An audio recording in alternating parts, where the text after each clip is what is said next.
नमस्कार, आप देख रहे हैं द आज़ाद आवाज़। मैं अनुष्का समाधिया आपके साथ, आपके मुद्दे, आपकी आवाज़। आज बात करेंगे स्पेशल प्रोटेक्शन ग्रुप एसपीजी की, लेकिन उससे पहले एक नज़र खास खबर पर। कोरोना के दिल्ली में भयानक रफ्तार, केस 15,000 पार, 6 मौतें।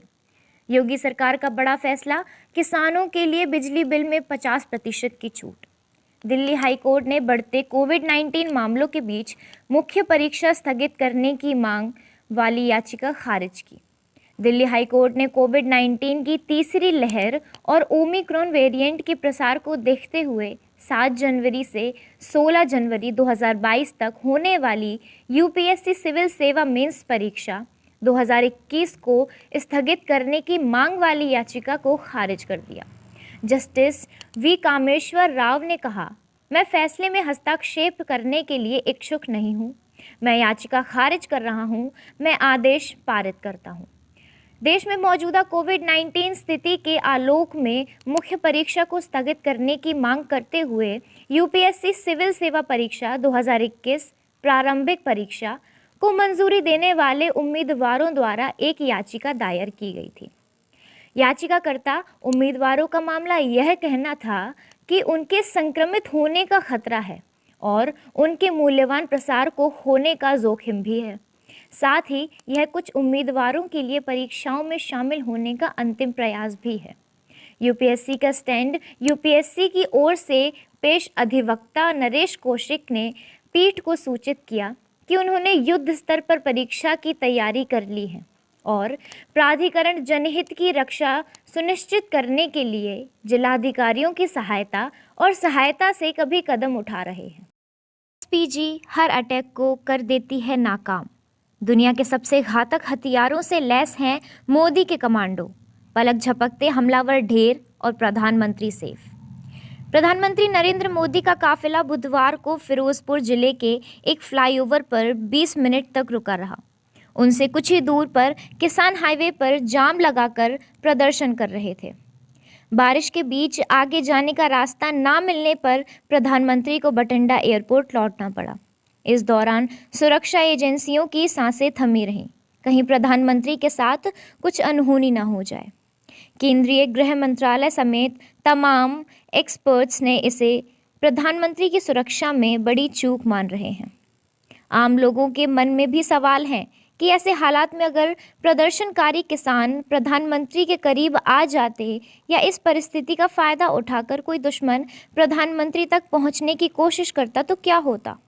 चिंता मत कीजिए, एसपीजी है ना, ये वही कमांडो हैं जो सूट बूट में काला चश्मा लगाए प्रधानमंत्री को घेर लेते हैं। ज़रूरत पड़ने पर ये जवान अपने अत्याधुनिक हथियारों से दुश्मन को पल भर में ढेर कर देते हैं और प्रधानमंत्री को सुरक्षित वहां से निकाल ले जाते हैं। इंदिरा गांधी की हत्या के बाद एसपीजी बनने की शुरुआत हुई थी। प्रधानमंत्री के पद पर रहते 1984 में इंदिरा गांधी की हत्या हुई। उसके बाद 1985 में एसपीजी बनी। 1988 में स्पेशल प्रोटेक्शन ग्रुप एक्ट 1988 पारित करके इसका औपचारिक गठन किया गया। केंद्रीय सशस्त्र पुलिस बल यान एसपीएफ और रेलवे सुरक्षा बल के जवान एसपीजी में शामिल होने की इच्छा जता सकते हैं।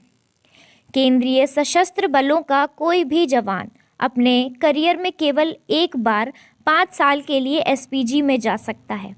एसपीजी के जवान और अफसरों पर किसी मीडिया हाउस से संपर्क करने या एसपीजी में अपने कार्यकाल को कोई किताब लिखने की पाबंदी होती है। इन दिनों एसपीजी में 3,000 से ज़्यादा जवान और अफसर हैं। एसपीजी को एक आईपीएस अफसर कमांड करता है जो देश के कैबिनेट सेक्रेटरीट को रिपोर्ट करता है। एसपीजी की 4 ब्रांच हैं। ऑपरेशंस यानी ग्राउंड पर जाकर पीएम की सुरक्षा करने वाले जवान या अफसर। इनमें भी आगे टेक्निकल विंग, कम्युनिकेशन विंग और ट्रांसपोर्टेशन विंग जैसे हिस्से होते हैं। ट्रेनिंग इस ब्रांच के पास एसपीजी के जवानों को ट्रेनिंग देने का जिम्मा होता है। जवानों में करीब से लड़ने, हथियार चलाने, वीआईपी की सुरक्षा, बिना हथियारों के लड़ने, प्राथमिक चिकित्सा देने, अलग अलग तरह की गाड़ियों को चलाना सिखाया जाता है। इंटेलिजेंस एंड टूर यह एसपीजी की इंटेलिजेंस विंग है।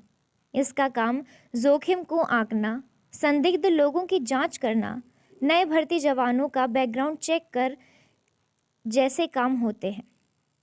एडमिनिस्ट्रेशन इस ब्रांच के हवाले प्रशासनिक काम जैसे फाइनेंस, ड्यूटी, हथियारों की खरीद आदि काम होते हैं। करीब 600 करोड़ है एसपीजी का बजट। 2020 से 2021 के बजट में एसपीजी के लिए 592.55 करोड़ दिए गए।